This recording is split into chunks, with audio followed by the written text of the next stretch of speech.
Hi Plant Kids! Umaga na naman, it's Tuesday at kahapon medyo may konting linis or ayos tayong nagawa dito, pero ang target ko po ngayon ay yung harap ulit. As in, sabi ko sa inyo, unti-unti natin gagawin. Alam kong magiging matagal tong prosesong to kasi napakahirap ng harap.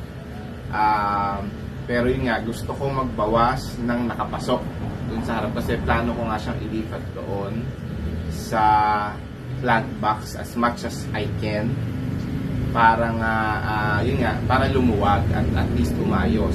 Kasi ang gusto ko dun sa harap kasi is mga fruit bearing or at least yung mga gusto kong puno, yung mga variegated, and sa baba yung ground cover. So, pinag-iisipan kong mabuti nga kung ano-ano ang mga halaman na ito na pwede nating ipwesto doon para nga at least at the same time, bukod sa nakuha ko yung gusto ko, ay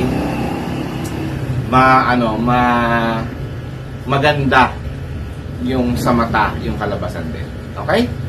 Let's start. So, 4 na tools ang kailangan natin. Gloves, cutter, plant cutter, or pruner, and then hammer, and then itak. Okay? So, ito ang kailangan natin para sa labas. Sa labas.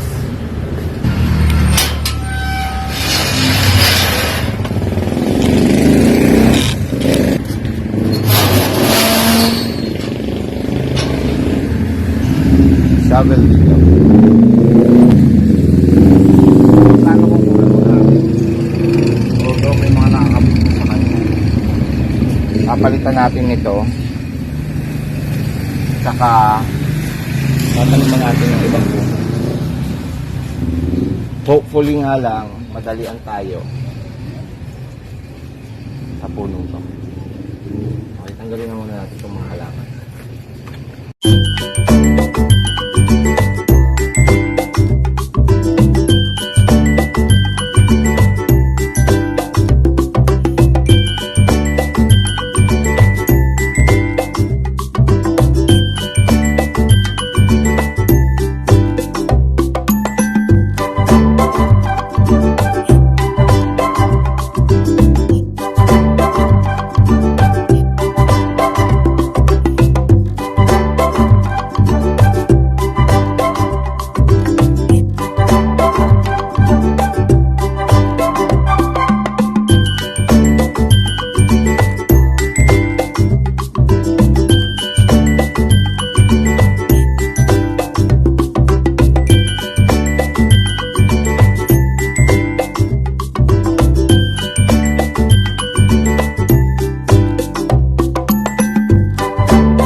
Dahil nakakangawit at malamang magkakaryo ko doon sa kakaitak, pahinga muna tayo.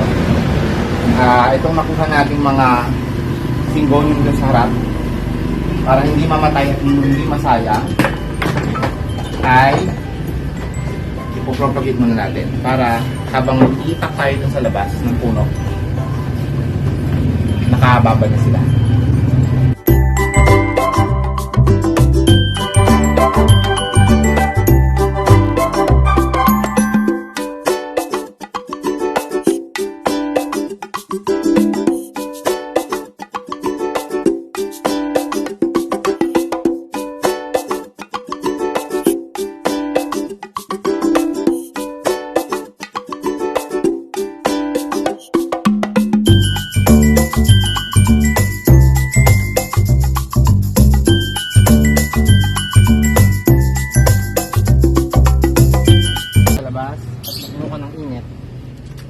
Pero ito, yung ginagawa ko,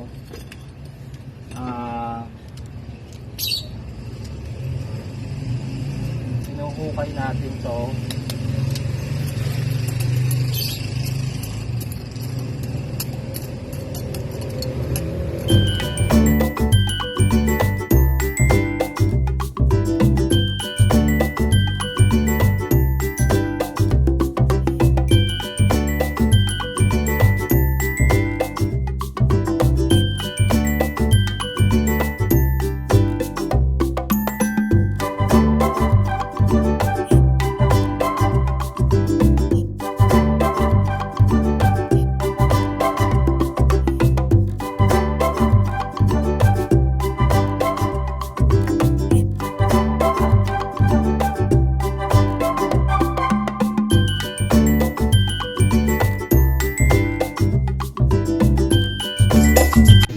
So, ayan. So, hindi ko maputol. Pues, hindi ko na siya puputulin talaga. Pero, babantayan ko yung pagtubo niya. Sana, matalo siya nitong dalawang punong ilalagay ko. Ito yung punong ilalagay. Yan. Yung dalawang lemon lime na yan, lalagay ko siya doon. Pagpupuluputin ko siya, hopefully maganda maging tubo niya. Pero dalawa ilalagay ko agad. Para yumabong. Tsaka ang ganda ng kulay nito eh. Kita niyo ba ito? Yan. Pareho. Para magkasintangkat pa naman siya. Tapos nagmo-multi-branch na itong isa. Itong isa, dito pa lang. Pero ito talagang na. So, lalagyan natin yan. Yan yung para sa pantaas. Tapos yung baba, pinag-iisipan ko pa baka lagyan ko ng pinag-iisipan ko ito. Tapos yung ground cover niya, yung mga ganito. Okay? So, panoorin niyo ako. Okay. So, magtatanong na tayo.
Good morning, Plan Kids! It's Saturday. So, day 3 ko sa pagtrabaho ko doon sa front, plant box natin. Ngayon, ang dami kong nagawa kahapon, natuwa ako kasi for the longest time na yung hindi ko na sinama yung ibang days na sinimulan kong putulin yung puno or tanggalin yung puno, pero hindi ko na siya kinaya.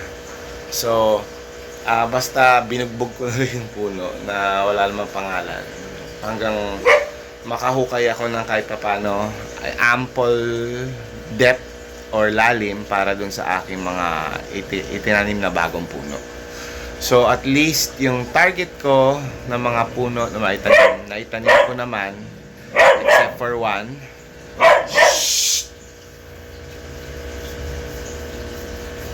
Except for one, kasi nga hindi na ako natapos dahil umulan na. Siguro yun yung sinignal sa akin ni Lord, kasi pinagdasal ko rin, sabi ko sana umulan para hindi na ako magdidilig. Although kasi ambon lang so hindi masyadong ample yung tubig, so nagdilig pa rin ako, at least konti na lang, sandali na lang, tsaka dun lang sa section na yon yung mga tinanim ko talaga. So I will show it to you, pero tatapusin ko na muna yung last part. Okay, samahan niyo ako.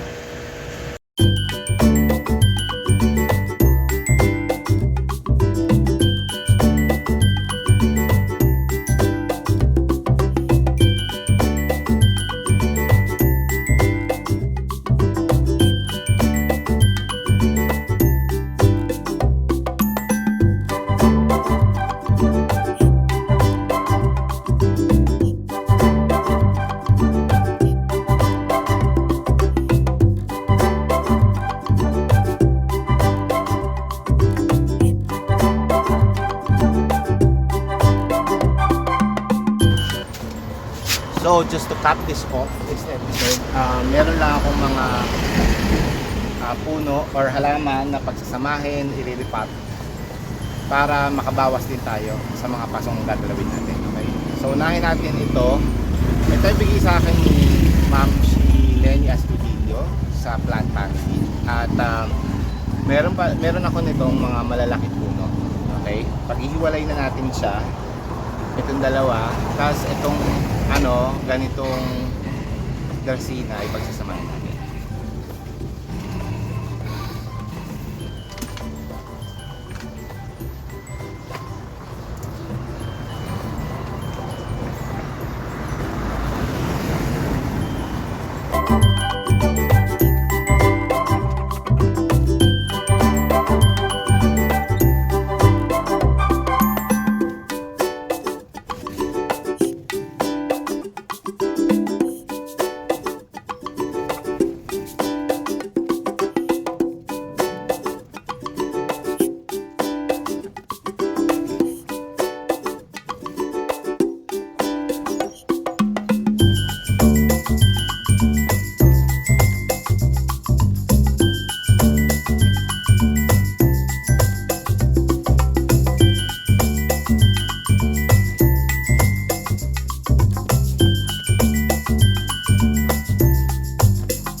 So, eto na tayo. Ito na po yung pagkatapos nating magawa lahat ng changes na para dito sa mga to. So, ang dami nating nakuha mga halaman from this side and from this area. And ayan. So unahin na natin. So tinanggal natin yung puno. Ito yung pinalit natin, yung dalawang lemon lime rubber tree. Ibinalik natin si bromeliad. Tapos naglagay tayo ng philodendron hope. Tapos dito sa likod ibinalik natin si amplissymum, pero diniretso na natin sa lupa, hindi na siya nakapasok. Ayan si amplissymum. Tapos may fire stick ako dito sa likod kasi mabilis tumaas to. Tapos naglagay natin ng variegated Chinese bamboo. Tapos may mga agave sa ilalim. Ayan. Tapos nilagay natin to si silver button.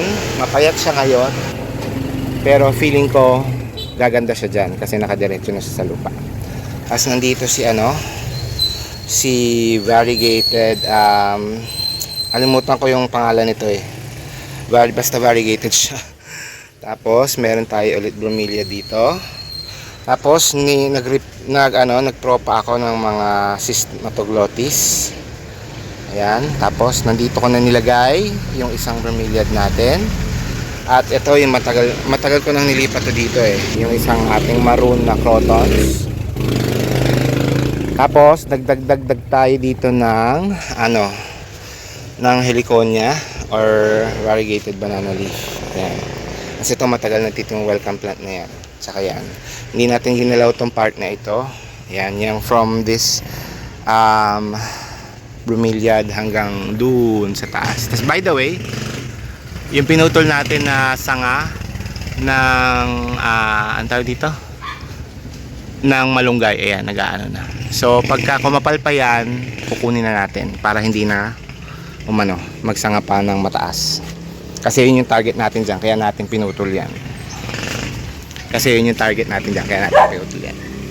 Kasi ito ang ating makapal na lemon lime philodendron. Kinuha natin ng buo, tapos nilagay natin ng buo dyan. Tinali natin sa puno na hopefully kumapit siya ng sabay-sabay. Kasi meron na akong isa dyan ito.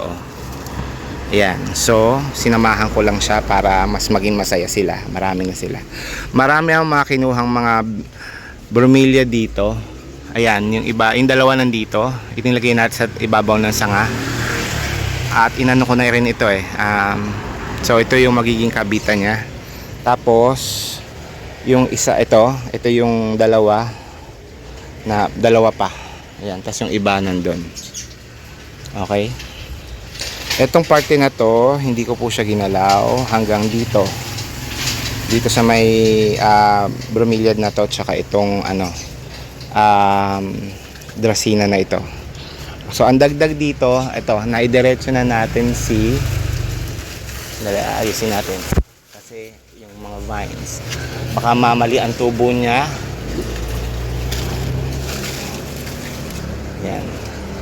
So alam ko si Santol ito, tapos ito si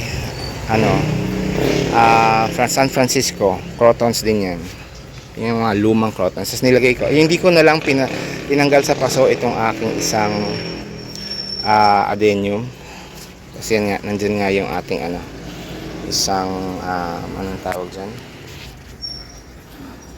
bromeliad. Tapos hindi ko na rin ginalaw itong parte na to, nagdagdag lang sa likod ng mga propa ko na burly marks. Feeling ko pag kumapal siya maganda siya dyan. Tapos may puno rin na pwede niya pagkapitan. Tapos nandito ko nilagay yung isang wave of love ko na kinat ko kasi kumuha ulit ako ng isang bago. Tapos lastly, nandito na si golden pandan. Ngayon hindi ko na ginalaw muna yung ating mga puno dito, pero yon yung isang yung red guava, itatanim ko na rin diretso yon eventually. Kailangan ko lang umalis na. So itong trunk na ito, galing yan dito, tinanggal ko para magkaroon ng space sa halaman.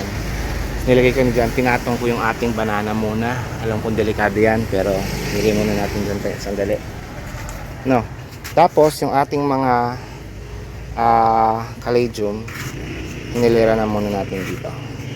Yan. Para magkaroon siya ng morning sun, at the same time madiligan ko siya. Ayun sila, nakakalat sila. Okay? So that's it. I hope you enjoyed this video dahil 3 araw in the making ito. So ayan na po siya.